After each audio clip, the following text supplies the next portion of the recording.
Dalam jalur asyatibiyah, madnya itu bisa dibaca dengan dua versi pilihan. Pertama 4-4 atau 5-5. Maksudnya gimana? 4 munfasil, 4 muttasil, atau 5 munfasil, 5 muttasil. Pertanyaannya, 4 harokat itu kayak gimana sih? 5 harokat itu kayak gimana sih? Karena sifatnya miqdar, perkiraan, maka cara menghitungnya kadang ada perbedaan di sebagian ulama.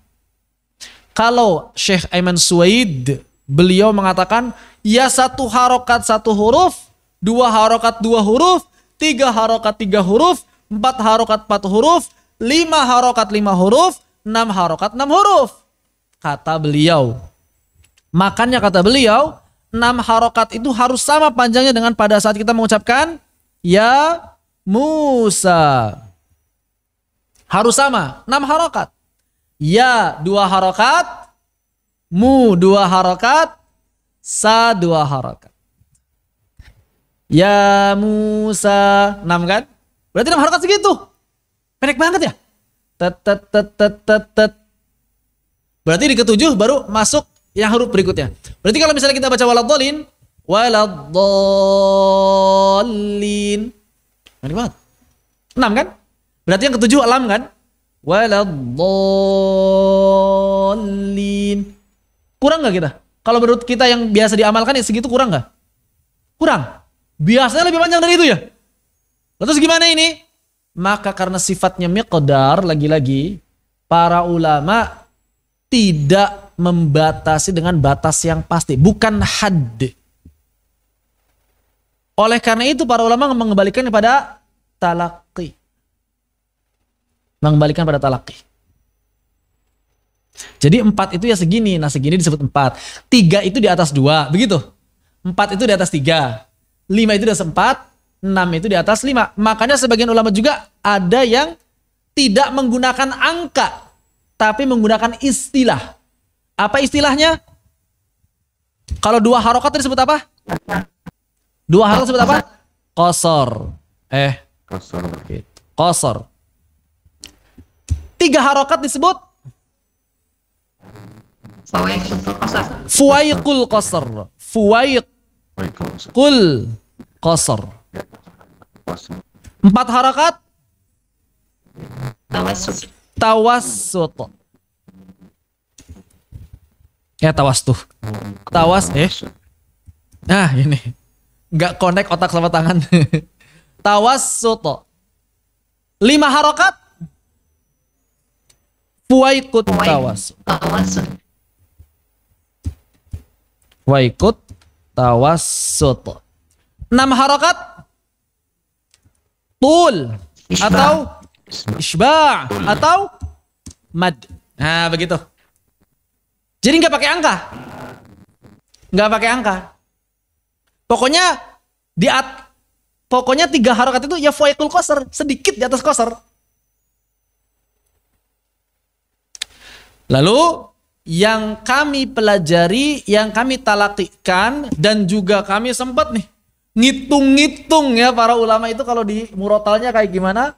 Ternyata kebanyakan ulama, wallahualam nih, hasil konversi saya, kalau 4 harokat itu di huruf berikutnya sudah di yang keempat dengan hitungan versi saya. Tapi ngitungnya harus sama ya. Kalau mau pakai cara ini, jangan sampai ngitungnya beda. Karena kadang orang begini, Ustaz, saya kayaknya nggak sampai 4 deh, cuma 3. Karena bacanya idza jaa nasrullahi wal fath. Ini 3. Karena ngitungnya lambat. Ada juga emak-emak kalau ngitung, Ustaz, saya sampai 10. Idza jaa. Saya 10. Makannya nggak bisa jadi patokan. Ketukan, hitungan, nggak bisa jadi acuan. Kan suka ada yang nanya ya, Ustaz, kalau 4 harokat itu berapa ketukan? Ya tergantung ketuknya kayak gimana. Iya, karena ngetuknya ada yang ngetuknya beda-beda. Tergantung masing-masing cara ngetuknya beda-beda. Yang pasti yang saya pelajari, dan saya amalkan, dan ini juga hasil konversi dari banyak masyayikh ya. Saya sempat tuh jadi iseng-iseng rekaman ini. Oh ternyata sama. Ternyata 4 harokat itu versi saya di hitungan keempatnya sudah masuk ke huruf berikutnya. Jadi kalau misalnya kita membaca kata, mana tadi? Bima, yang ini dulu. Waja'akum, maka berarti ja-nya itu ja 3. Keempatnya masuk a. Waja'akumun nadhir. Itu 4 harokat berdasarkan hasil talaqi. Saya ulangi. Waja'akumun nadhir. Karena saya baca ke sebagian guru 2, 3, 4, 5, 6 udah baca semuanya. Bahkan kadang satu ayat dibaca dengan variasi mad yang berbeda. Maka 3 sama, 3 berarti yang ketiganya. Kalau kita baca misalnya 3, misalnya di Bima Unzil kita baca 3. Bima Unzil. Kalau baca 5 bagaimana? Di kelimanya, tapi hitungan harus sama.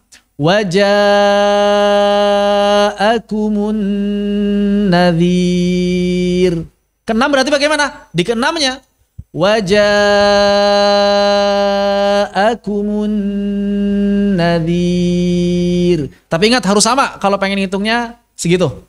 Ya, nanti antum konversi sendiri dengan, dan jangan lupa juga yang namanya mad selalu mengikuti tempo. Baca cepat, hitungan cepat. Baca lambat, hitungannya melambat. Waja'akumun nadhir. Kita melambat. Waja'akumun nadhir. Begitu.